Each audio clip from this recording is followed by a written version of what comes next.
Quick one on Pereira Williams.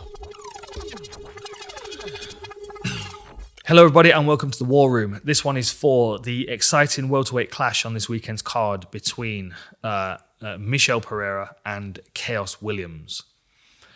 Obviously I've decided to do this one because it's in a featured position on the main card. I think everyone's expecting something quite spectacular from this one. And rightfully so. There's lots of reasons to be excited about this one. Khaos Williams, his average fight time in the UFC is 29 seconds.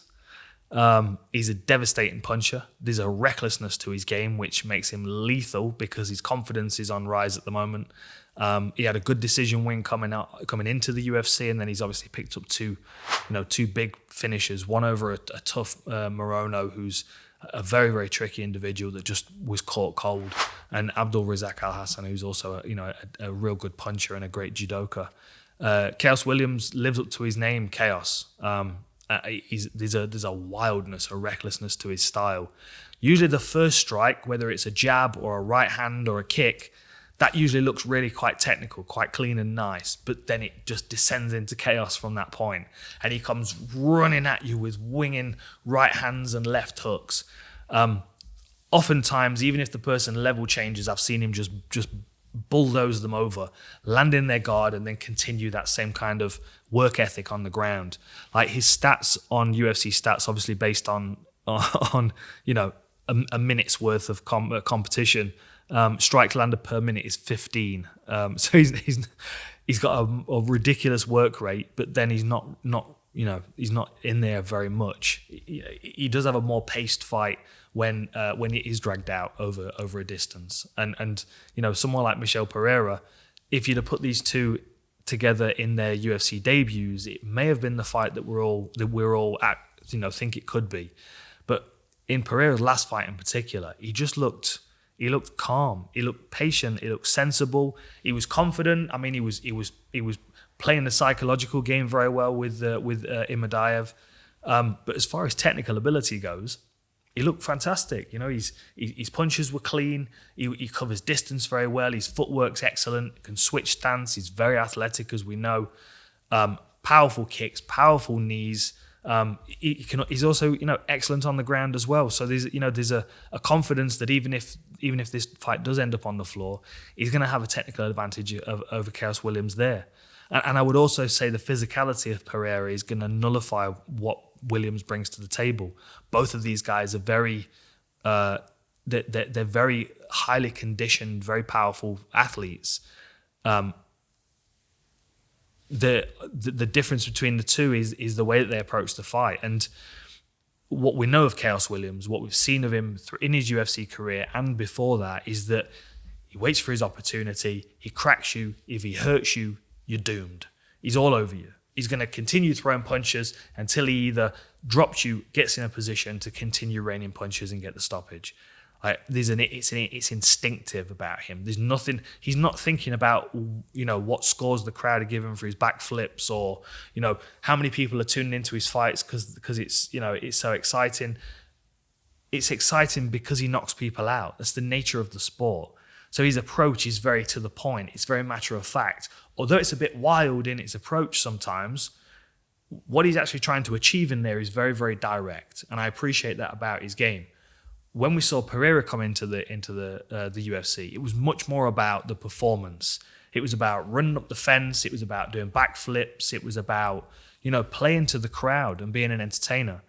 And he paid for it. It just didn't work out well for him. He had that fight against Connolly in Canada, and I just remember watching the whole arena. I was there live, and I was working the desk, so I was like up in a box above it, watching the whole arena change in its momentum. Because when Pereira came out, everyone knew what to expect. They knew he was a wild card and he was going to be bouncing off the walls.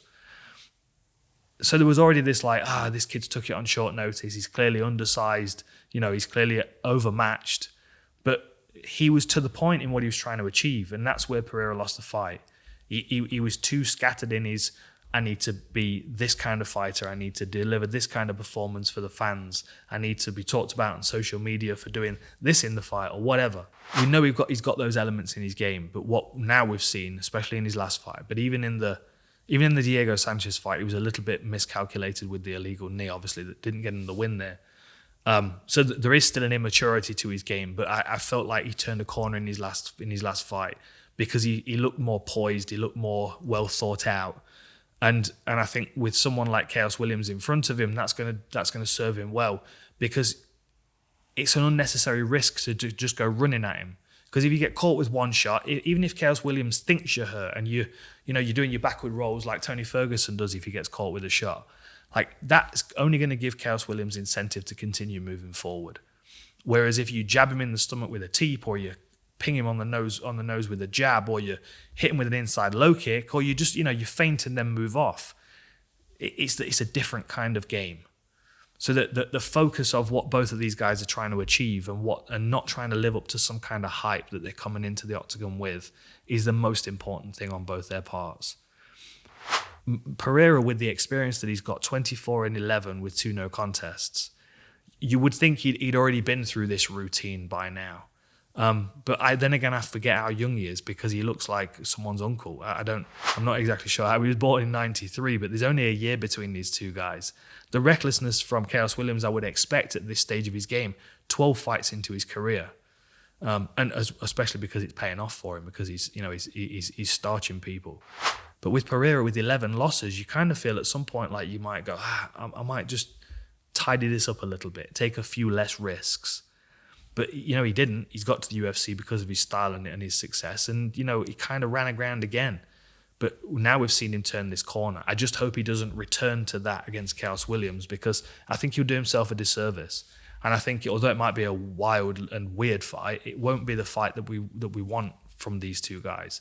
Because they've both got really interesting skill sets and really dangerous finishing ability. So why not continue to progress in this division and see how far you can take that? That's always my thought with these kind of guys. And for young fighters out there, when you're getting into the fight, be clear of what you're trying to achieve in there. Like, your opponent's in front of you. You've got to dismantle that human being. That's the only thing that matters in that moment. It's not what the crowd think of you afterwards. It's not any of that. Deal with what's in front of you. Be efficient and be brutal about it. And although there's a raggedness to Khaos Williams, there is a brutality in his approach. And when we see that from Michel Pereira, it's also quite beautiful as well. So I'm hoping we get that version of both of them this weekend. I don't think I've missed anything. I think we can wrap it there so you're not hearing me rattle on. We're good.